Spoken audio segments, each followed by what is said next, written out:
రేపు క్రీస్తు న్యాయపీఠం ఎదుట ఆయన బహుమానాలు ఇచ్చేటప్పుడు అసలు క్రీస్తు సంఘాన్ని, శరీరాన్ని నువ్వు ఎన్ని అనుభవాలకి రెడీ చేసావా ప్రభువా? ఆశ్చర్యపోతాం. కొందరిని హతసాక్షుల, కొందరిని శరీరాన్ని అభిషేకించడానిక. అంటే క్రీస్తు శరీరం అనుభవించబోతున్న శ్రమలకి ఇప్పుడు మిక్కిలి విలువైంది తయారు చేసి క్రీస్తు సంఘం అనే శరీరం మీద పోసి వెళ్ళిపోయే పరిచర్య కొందరికి అప్పగిస్తున్నావా?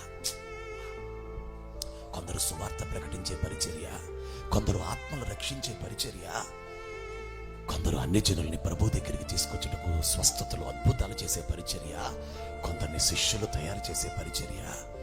ఎన్ని రకాల పిలుపులయ్యా, ఎన్ని విధములైన పరిచర్యలు. పరిచర్యలు నానా విధములు, పరిచర్యలు నానా విధములు, నానా విధములైన పరిచర్యలు. ఒక్క అందరూ అంట్లతో ఒకరిని బతికి ప్రార్థన చేసుకొని చర్చికి వచ్చి కానుకిచ్చి దేవుడికి ఏదో ఇచ్చి వెళ్ళిపోతే, నేను చచ్చిపోతే పరలోకి వెళ్తాను. అసలు ఆ జీవితం బహుమానం ఏం వస్తుందండి?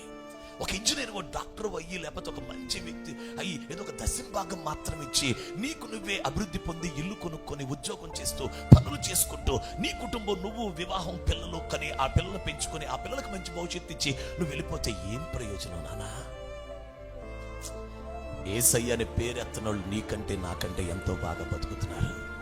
యేసు ప్రభువు పేరెత్తని వాళ్ళు డాక్టర్ల, ఇంజనీర్లు అయిపోయి, కోటీశ్వర్లు అయిపోయి చాలా గొప్పగా బతుకుతున్నారు. కానీ ఒక ఇంజనీర్గా, ఒక డాక్టర్గా, ఒక గొప్ప చదువులు చదివినటువంటి ఒక బిడ్డగా నువ్వు చెయ్యాలి. క్రీస్తు దేహం కొరకు ఏదైనా విలువైనది, మిక్కిలి విలువైనది నీ ఆత్మలో రెడీ చేసి సంఘమునకు అది ఇచ్చి వెళ్ళిపోవాలి.